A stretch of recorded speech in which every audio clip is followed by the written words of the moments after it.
Привет, друзья! Как некоторые из вас знают, я изучаю русский язык почти год, и на самом деле феврале будет год, как я начал изучать русский.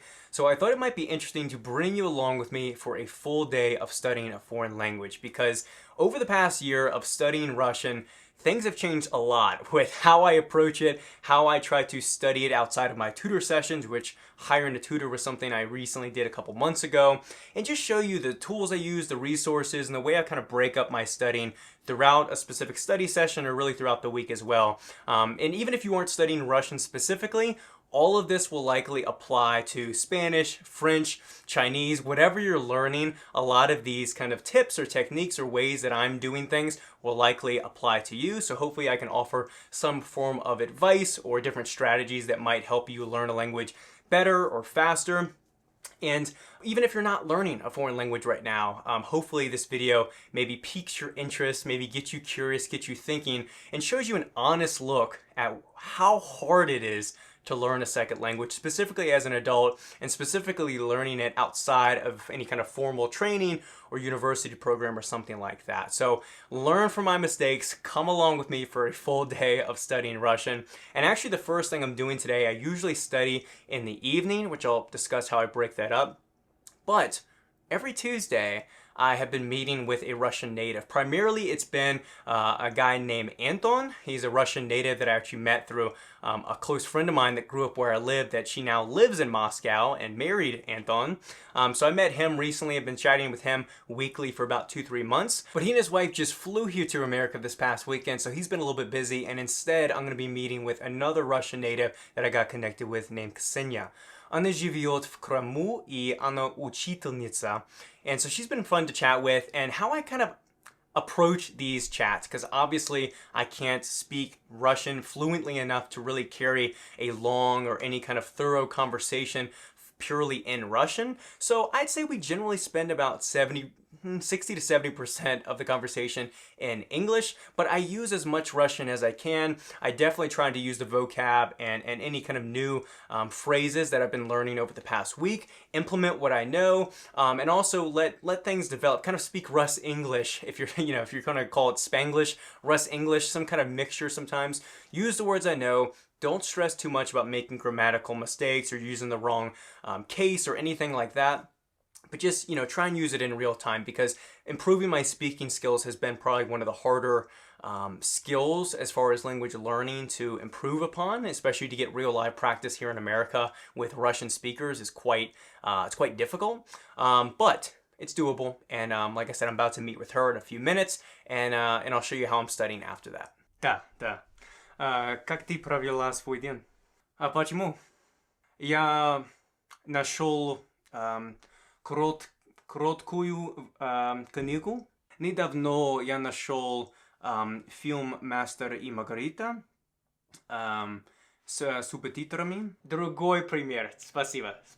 Alright, just got finished chatting with Ksenia. We talked for about an hour, and I used to get really nervous about these speaking situations, because not only are there nerves coming in there because you have this language barrier and you're not fully sure of yourself, you're going to make mistakes, but also there's just the natural kind of nerves and anxiety that comes with speaking to someone new.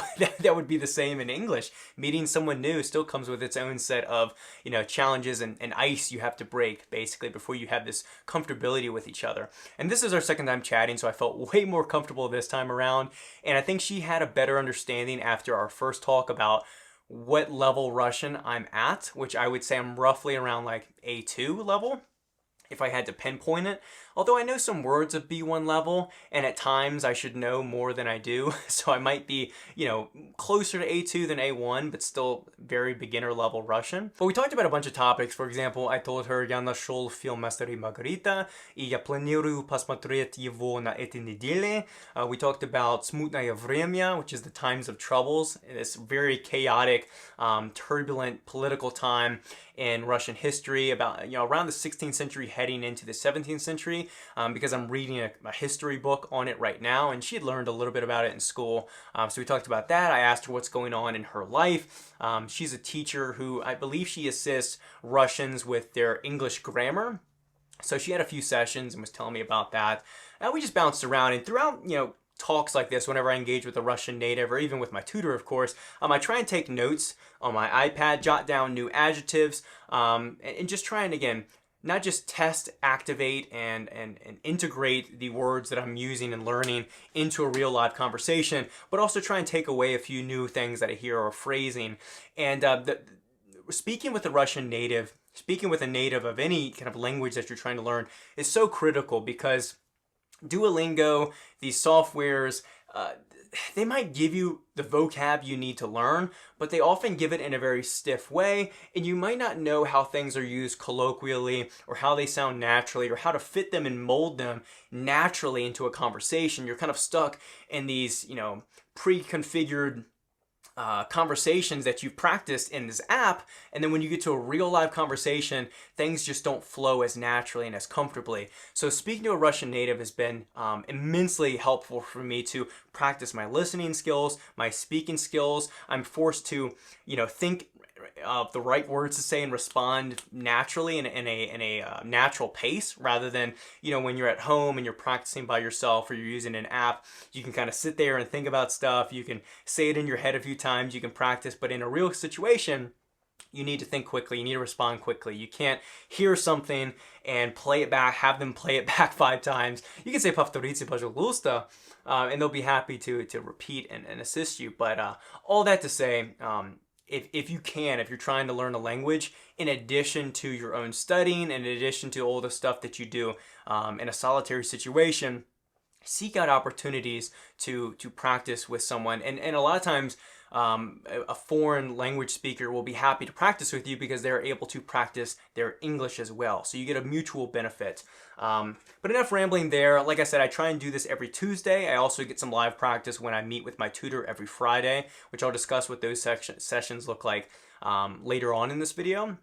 But every Tuesday, try and speak with a Russian native, and then most of my studying time is spent later in the day. Now, another crucial aspect when it comes to learning a language that I try and mix throughout my day is immersion. And this is particularly hard when it comes to Russian, because I don't have any Slavic family members, my wife isn't Russian, so finding someone to regularly practice with, or a place I can go to fully immerse myself, really isn't available. But with that said, there are plenty of ways that I can immerse myself in the language, whether it's music, watching shows or movies in the other language, or cooking a cuisine that originates from that culture.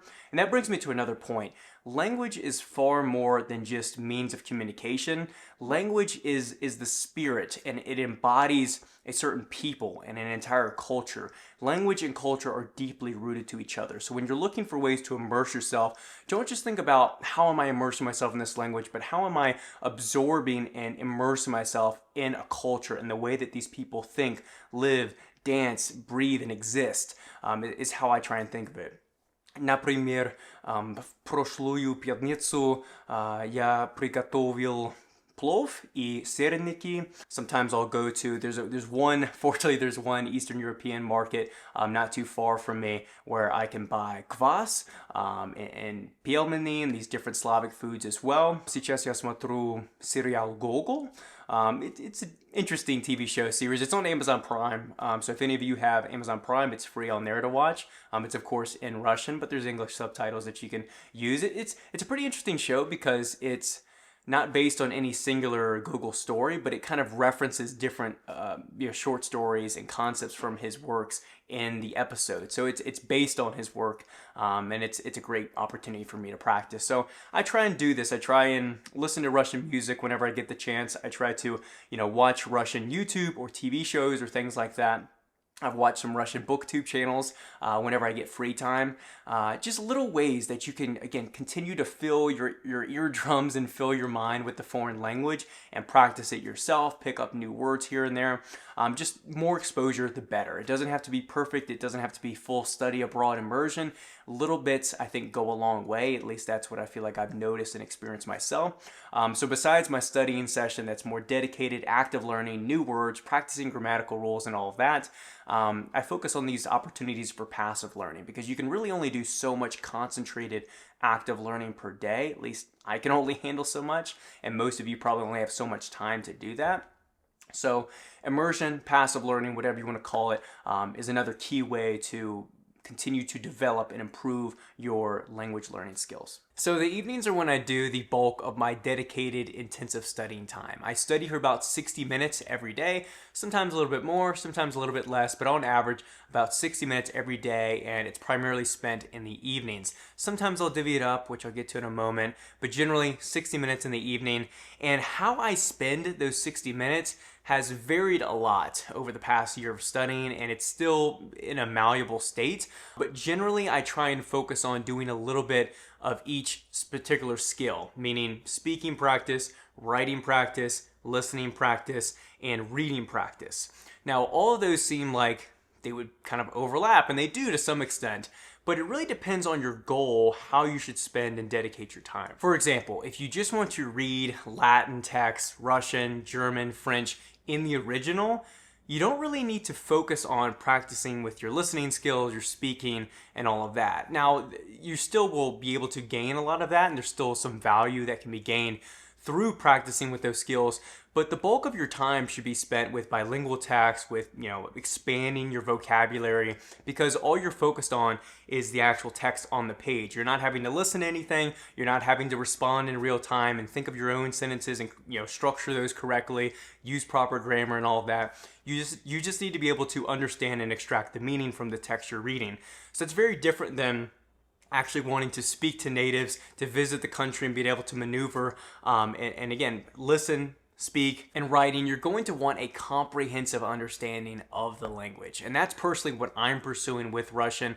I don't just want to be able to read in the original, but I want to be able to listen to Russian music, to understand Russian films, to understand Russian natives when I visit Russian-speaking countries, and be able to kind of carry myself comfortably and confidently in those situations, even if it will be, I will be sparsely using it on a day-to-day basis. I want that comprehensive understanding and fluency with the language. So without that out of the way, I try and focus on speaking, listening, writing, and reading as well. So I try and do a little bit of all that within each day. For example, I have 60 minutes today, roughly, like I said, that I'll be studying. I'm going to spend about 20-ish minutes doing a bit of the homework that my tutor gave me. She usually gives me some worksheets from textbooks, but she'll also give me questions to answer and different creative, things that help me review and practice the vocab or the different terms or phrases that she gave me or topics. For example, right now,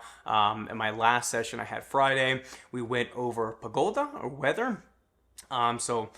Сегодня солнечно, сегодня пасмурно, идет снег, идет дождь, дует ветер, different ways of describing the weather, the temperature, 34 градуса, 40 градусов, minus 5 градусов, things like that. So particularly this worksheet has different international cities with their forecasts on here, and I need to write sentences explaining those cities, and also, write another 4 or 5 cities that I can kind of make up in my mind and basically describe the current climate or weather in that area. So I'll spend about 20 minutes doing that. Then I'll spend another 20-ish minutes doing some listening practice, which I really leverage YouTube for that because I'm able to find some natural vlogs that people are, speaking, and they keep it at, they'll usually label it like A2 level or B1 level, something like that. Obviously throw on the subtitles, and I'm able to kind of practice and listen to natural paced Russian, or at least close to natural paced Russian speakers. And again, I don't fully understand everything that's being said, but using context clues and focusing on the words that I do know, I'm able to slowly expand my vocab and again get comfortable, get my ears comfortable and used to hearing these words over and over and over again. It really helps.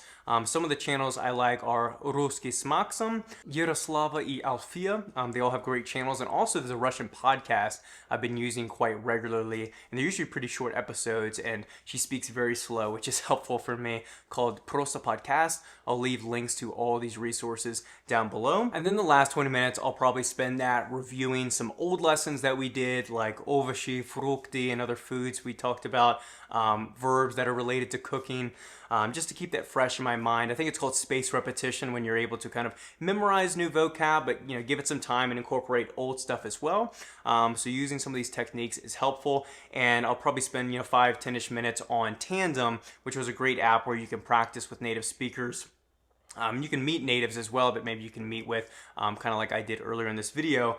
And again, they're learning English, you're learning Russian, and you're both kind of mutually benefiting from the practice. So it's really helpful to speak with people there. So again, a little bit of speaking practice, a little bit of listening, writing, reading, all those things together, just to kind of get that comprehensive studying each day. Some people will break it up, and that's something I've started to play around with a little bit because I have felt unsure of myself of if I'm spending my time as efficiently as possible. So any of you more experienced language learners, polyglots, please feel free to comment, email me with any suggestions on how I can be as efficient as possible with learning the language. I know it's still a very long journey. It's a very tedious journey that requires a lot of work and discipline. But some people, do break it up. Well, they'll make Tuesday a reading focused day, and Wednesday will be a day where they focus on listening practice. And I'm unsure at this point, a year in, if that's the best way to do things, or if a more kind of diverse studying session is efficient or not. So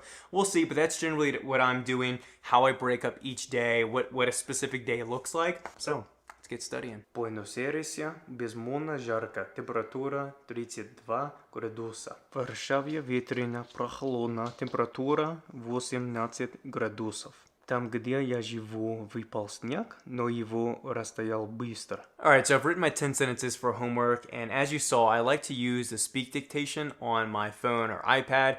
It generally does a pretty good job at picking up and noticing when you're not pronouncing something correctly, but still you can kind of get away with stress sometimes, so it's good to record yourself, play it back, play it through Google Translate, Yandex Translate, or whatever you're using, and listen to it over and over. So by doing that and not just writing the sentences and leaving them, I'm able to, again, get a little bit of speaking, a little bit of reading, listening, all of that, and again, activate and use all the skills that I'm trying to work on, speaking, reading, and listening. But now I'm going to kind of take a little bit of a break from some of this more intensive, focused studying where I'm having to create the sentences, use the vocab I know, shift to some listening practice where I'm still engaged with what I'm listening to, but at least I'm not the one having to properly structure a sentence, come up with the words, conjugate correctly, and all of that. So yeah, like I said, I'm going to pull up a YouTube video, practice a little bit with that, and then we'll finish up studying for the evening. Мы не пойдем в его тусовочную часть, потому что магазин с игрушками находится... Португальский язык. Я очень быстро поняла, что я не могу... So as you saw, I ended up watching two videos. The first one was Русский с Максом, and it was the back half of a video I started a few days ago, and I watched the last 10-15 minutes in which he had taken his daughter to the park. They went to the outlets, but he said he didn't really care for the outlets or the stores, потому что оно достаточно бесполезно. So he found them useless because of the prices. And this was an A2 plus level, so he's mostly using vocab that is within my capabilities at this time. For example, he mentioned кроссовки, different athletic shoes that he was wearing in the different stores. There was a Nike store and so forth. But after watching these videos, whether it's a podcast or a video, I try to test myself a little bit and see, what I remember from it, if I can explain or describe what I listened to or saw. And again, use the vocab in the video, but use the vocab I have. And again, just practice speaking and explaining myself, all of that. And then the second video I watched was from Alfia, and her videos are all educational, so she's usually teaching some grammatical rule, new words or common phrases, things like that. So I'm able to kind of both, work on something I'm trying to learn or improve upon, but she only teaches it in Russian. She speaks Russian as she's explaining or teaching the rule or concept. So I'm also getting listening practice while I'm being instructed, basically. So it's kind of like a 2-for-1 there. So I like to do those videos as well. Obviously, one is a little bit more intensive, and one's a little bit more relaxed with just kind of passively listening to a podcast or vlog or something like that. But got some more listening practice out of the way. Like I said, I'm going to review some older lessons, review some older vocab, and also respond to some people on Tandem and see what they've responded to me from yesterday's messages. All right, so that's it for the day. That's what a normal studying day looks like. It's about 60 minutes each day, dabbling into different fields of speaking, listening, reading, writing. I use different free resources like podcasts and YouTube. But then I also will have sometimes worksheets. I'll have my tutor sessions every Friday. And I'll describe those more in an upcoming video where I kind of recap an entire year of Russian and the mistakes I made, what I would have done differently, what I plan to do differently, my goals, and all of that in an upcoming video. So if you're interested, keep an eye out for that. But generally those study sessions are obviously where I'm speaking 60-70% in Russian with my tutor. She really pressures me for better or for worse. And she's, going over new topics with me, having me read certain passages and just forcing a lot more speaking out of me than I naturally feel comfortable doing sometimes. So, and also she's able to kind of catch the pronunciation and stress mistakes that I make, which also leads me to another point.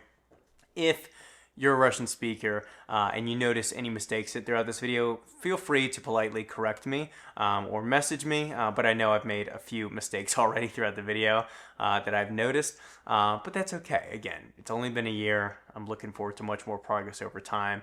And if you're studying a foreign language, it's really hard. It's really hard. So I have mass respect for all bilingual polyglots, anyone learning another language, or living in a country that's not their own native language. Mass respect out to you. The last thing I'll say is within these 60 minutes, as you saw, I kind of break it up sometimes between 15-20 minute segments.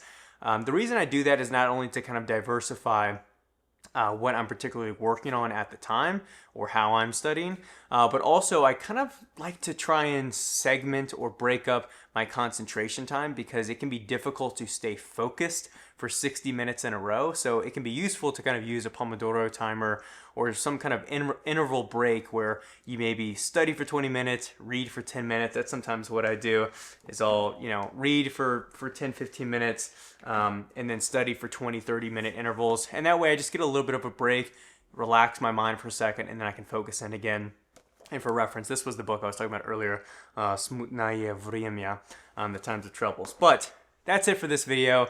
Again, probably a little bit of a disorganized video, but I wanted to show you honestly, truthfully, what a normal day looks like for someone like me trying to learn Russian, trying to learn a foreign language. Again, if you're a foreign language learner, or if you're a language learner, I should say, let me know what your schedule looks like, how you study. Like I said, all of this is very much in a malleable state. It's ever changing how I approach studying, how I try and seek out ways to be more efficient with my time, learn faster. With that said, again, feel free to let me know in the comments, email me. If you have any questions, leave them in the comments as well. Like the video, subscribe for more content, and I will see you all in the next one.